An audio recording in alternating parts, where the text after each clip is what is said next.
pour m'adresser à... Je fais cette vidéo pour m'adresser à cette jeunesse qui s'abrutit de plus en plus à cause des diplômes. Je fais cette vidéo pour éveiller ces jeunes qui mettent toujours en avant leur diplôme. Ces jeunes qui ont fait les études n'ont aucune compétence, mais qui pendant des entrevues d'embauche ne vendent que le diplôme. Ces jeunes qui ne savent pas aujourd'hui s'arrimer aux nouvelles tendances. Ces jeunes qui partent faire des formations aujourd'hui qui ne les apportent rien. Ces jeunes qui s'orientent vers des filières, ces filières qui les conduisent directement vers le chômage. Je m'adresse à ces jeunes-là. Je m'adresse à ces jeunes qui n'observent pas l'environnement dans lequel ils vivent avant de choisir la filière d'école. Je suis un peu surpris aujourd'hui. Nous sommes à l'ère de la technologie. On se retrouve avec des jeunes en Afrique, dans des pays sous-développés, dans des pays qui n'ont jamais rien produit, dans des pays qui n'ont même pas de l'électricité. Des jeunes partent faire des filières comme les robotiques. Et en plus, des enfants des pauvres. Des jeunes, tu es d'une famille pauvre, tu pars à l'école, fais histoire, géographie, lettres modernes, lettres bilingues. C'est pour faire quoi?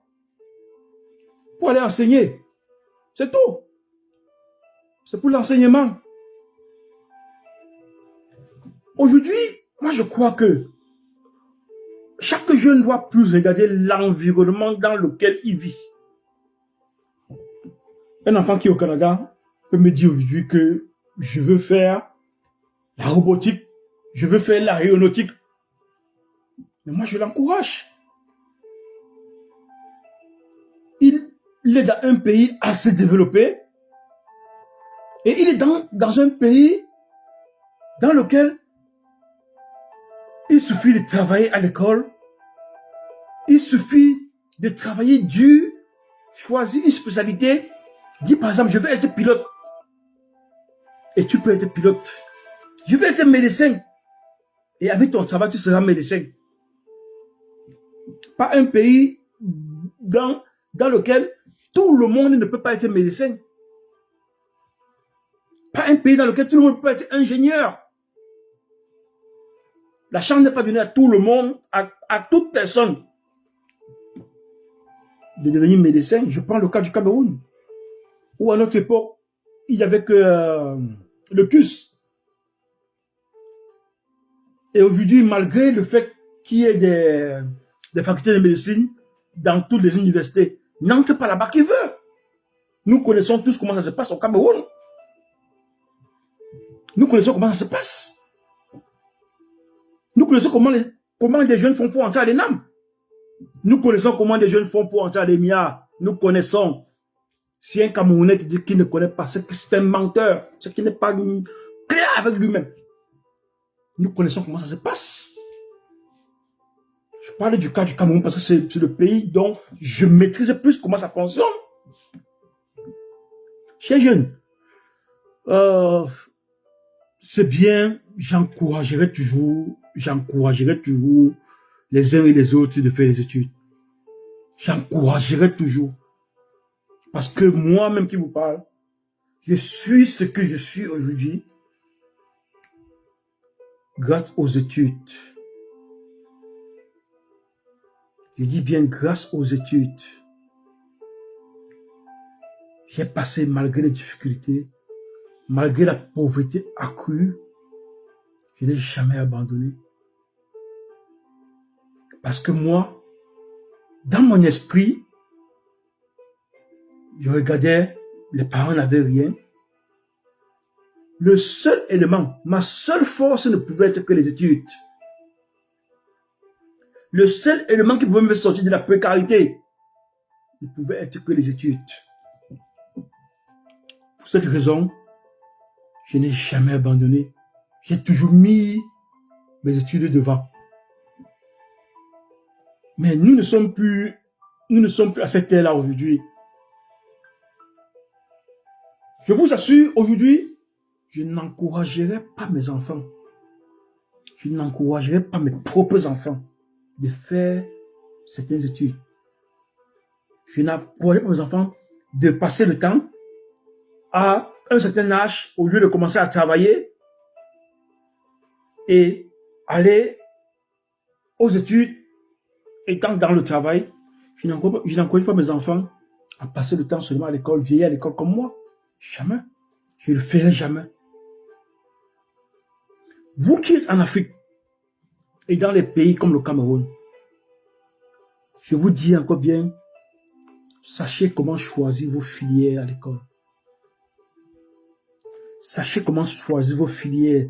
Sinon, vous allez passer tout votre temps à faire des études. Et après, il n'y aura pas de l'emploi. Après, vous ne trouverez pas le travail.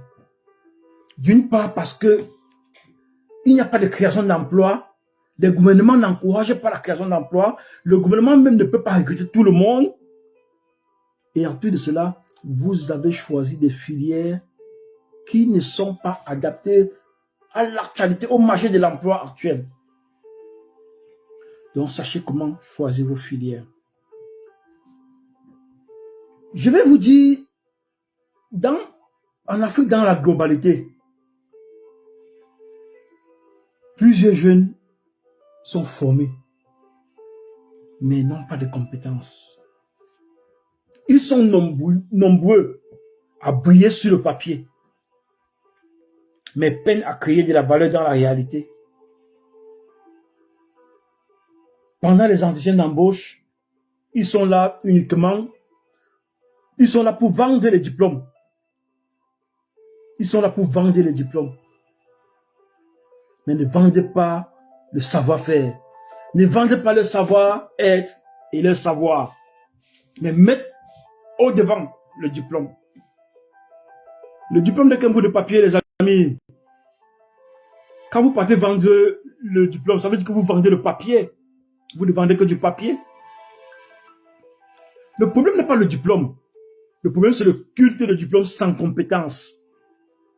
Ça, je le dis régulièrement pour le cas de l'Afrique. Le problème, c'est le culte du diplôme sans compétence. J'en ai recruté j'ai recruté des jeunes et des jeunes. J'ai recruté des jeunes et des jeunes. Plusieurs ont des masters. Plusieurs ont des maîtrises. Mais je vous assure, ne peuvent pas avoir le raisonnement d'un élève qui a seulement le BPC de notre époque. Je ne sais pas ce qu'on les apprend aujourd'hui à l'école. Je ne parviens pas à comprendre. Ils sont nombreux. J'ai déjà essayé. Bref, pas tous. C'était se démarquent. Mais en grande majorité, ils sont des diplômés sur le papier. Même dans les conversations, ça se ressent. Tu te mets à communiquer avec un jeune via WhatsApp. Tout ce qu'il écrit sont les abréviations. Il ne fait qu'abréger. Et s'il écrit une phrase sans l'abréviation, oh, des fautes. Des fautes grammaticales, des fautes d'orthographe. Aujourd'hui, en 2026, l'Afrique n'a plus besoin de ces gros diplômés. Je vous le dis ouvertement. L'Afrique a plus besoin des jeunes audacieux. Des jeunes qui ont du crack. Des jeunes compétents, des jeunes créatifs et des jeunes entreprenants. Il est temps aujourd'hui que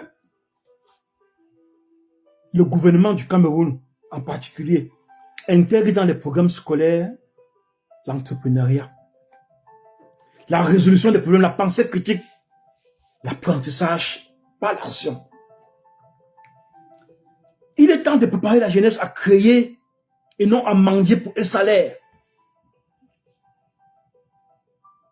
Le futur n'appartient pas et n'appartient plus à ceux qui ont le diplôme, mais à ceux qui ont plus de valeur à offrir. Je vous le dis en tant que diplômé. Je vous le dis en tant que diplômé, mais c'est ce que moi j'observe de l'environnement dans lequel nous sommes aujourd'hui. J'ai peut-être eu la chance de faire des études en Afrique et en Amérique du Nord. Contrairement à l'Afrique, l'Amérique du Nord, c'est autre chose. L'Amérique du Nord, c'est autre chose. Nous qui avons eu la chance de faire des études ici, quel que soit le jeune que tu vas rencontrer, quelle que soit la personne que tu vas rencontrer qui a fait les études en Amérique du Nord, cette personne te dira que en Afrique, on s'amusait. On ne fréquentait pas en Afrique. On ne fréquentait pas en Afrique, non.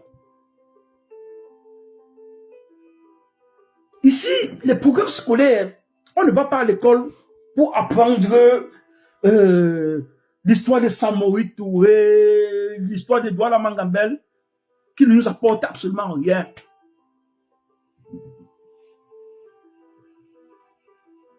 Les programmes scolaires sont assez focus. Et la majorité des enseignants, ce sont des personnes qui pratiquent sur le terrain. Pendant mon séjour au HEC de Montréal, 90% de mes enseignants étaient des entrepreneurs. 90% de mes enseignants étaient en entreprise. Donc les enseignants venaient avec des cas pratiques, avec des cas qui touchent au quotidien. Ce sont des choses qui peuvent se faire en Afrique. Mais chez nous, pour enseigner à l'université, on veut seulement savoir si tu as un doctorat. Doctorat, tu as passé le temps à lire des livres, mais tu n'as jamais pratiqué. Mais qu'est-ce que tu vas leur enseigner à tes élèves? Tu vas aller réciter les livres. Tu vas aller réciter les livres. J'ai constaté qu'en Amérique du Nord, une personne qui n'a que un baccalauréat, par exemple, ce que nous appelons chez nous le baccalauréat, parce qu'ici au Canada, on appelle ça secondaire 5. Une personne qui n'a qu'un baccalauréat peut enseigner celui qui est en BTS, celui qui fait le BTS, ou celui qui fait la licence. Parce que cette personne s'est enrichie de savoir. Cette personne s'est enrichie de valeurs sur le terrain. Cette personne a des connaissances pratiques. Et c'est ce qu'on a besoin aujourd'hui. Aujourd'hui, on a plus besoin des connaissances pratiques que toutes ces théories avec lesquelles on vient nous remplir le cerveau. Je demande toujours et je conseille toujours mes jeunes frères, réorientez-vous, réinventez-vous, changez votre manière de penser. Observez l'environnement dans lequel vous vivez. Observez l'environnement dans lequel vous vivez avant de choisir des filières. Ne commettez pas des erreurs que nous, vos aînés, avons commis. Nous partions à l'école le plus souvent par suivisme. Oui, nous partions à l'école le plus souvent par suivisme. Donc on choisissait des filières parce que soit on suivait nos amis,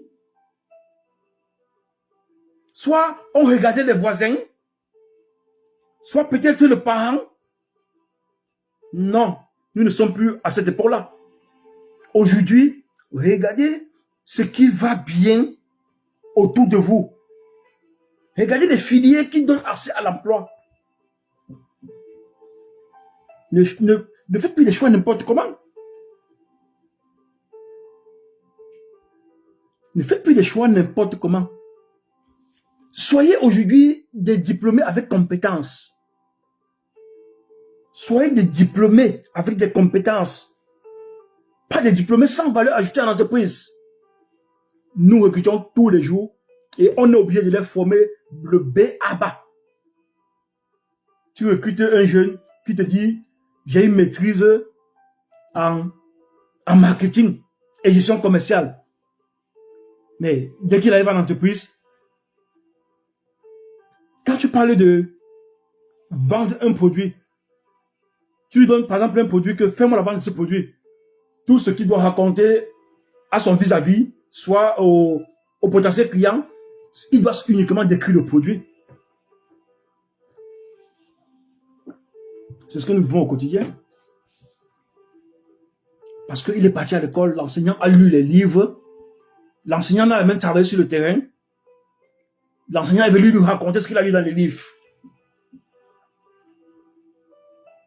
Et en plus, lui-même, il n'est pas apte à faire des recherches. Il n'a pas les moyens pour faire des recherches. Réinventez-vous. Sinon, avec la lutte que je vois le Cameroun s'enfoncer, parce que je vais vous dire, sur le plan scolaire, selon moi, d'après ce que je vois, le Cameroun a régressé même de 30 ans sur le plan de l'encadrement des jeunes. Aujourd'hui, on sort à l'école, plusieurs sortent de l'école, la tête vide. Plusieurs sortent de la tête vide. Je vous dis parce que je suis en contact avec des jeunes presque tous les jours. Je suis en contact avec ces jeunes presque tous les jours. Ils sont nombreux dans mon inbox. Est-ce que tu peux, je prends le temps de discuter avec eux. Je prends le temps de discuter avec plusieurs de ces jeunes. Mais même seulement dans la discussion, il n'a pas le niveau. Mais il va te dire que j'ai un master 2. Il n'a pas le niveau. Je crois que nos gouvernements aussi doivent revoir les programmes scolaires. On doit revoir les programmes scolaires. C'est très important. Si nous voulons vraiment le bien de nos jeunes, le bien de nos cadets, il va falloir revoir les programmes scolaires. Pour avoir désormais pas des propriétaires de papier, pas des diplômés, mais des personnes munies de compétences et de valeurs. C'est très important. Très, très important pour notre jeune. Surtout, introduire dans les programmes scolaires un peu d'entrepreneuriat. Que le jeune ne se met plus en tête que je vais à l'école pour devenir fonctionnaire. Je vais à l'école pour venir travailler dans la fonction publique. Si le gouvernement fait ça, nos gouvernements font ça, ils auront aidé vraiment, ils auront aidé la jeunesse. Ils auront aidé la jeunesse à être des personnes assez audacieuses, des personnes compétentes, des personnes créatives et surtout entreprenantes.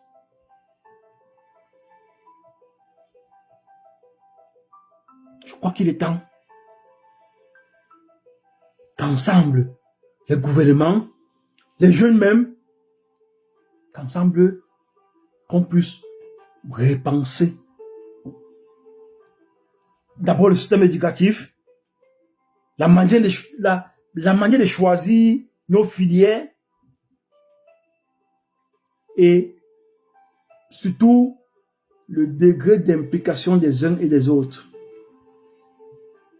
Parce que plusieurs n'ont pas le niveau, parce qu'ils partent à l'école, ils ne s'impliquent pas. Ils ne s'impliquent pas à l'école. C'est ça le grand problème. C'était mon coup de gueule de ce soir à l'endroit de la jeunesse. Et et des gouvernements africains. Merci.